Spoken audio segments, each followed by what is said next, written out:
আল্লাহ পাক তার প্রতি রহম করুন যে আমার এই কথাগুলোকে অন্যের কাছে পৌঁছে দেয়।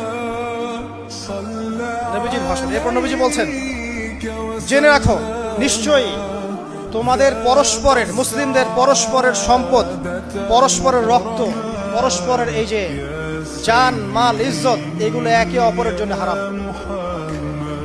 মুসলিমদের পরস্পরের রক্ত, পরস্পরের ইজ্জত সম্মান একে অপরের জন্য হারাম, এর হানি করা একে অপরের জন্য হারাম। ঠিক যেমন আজকের এই দিন হারাম, এই শহর হারাম, এই মাস হারাম। নবী করিম সাল্লাল্লাহু আলাইহি ওয়াসাল্লাম বলছিলেন, জেনে রাখো তিনটা বিষয়ে যেন তোমাদের অন্তর কখনো খেয়ানত না করে। তিনটা বিষয়ে তোমাদের অন্তর যেন কখনো খেয়ানত না করে।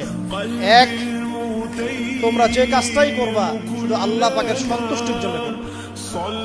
তোমরা যে কাজই করবে শুধু আল্লাহর সন্তুষ্টির জন্য করবে।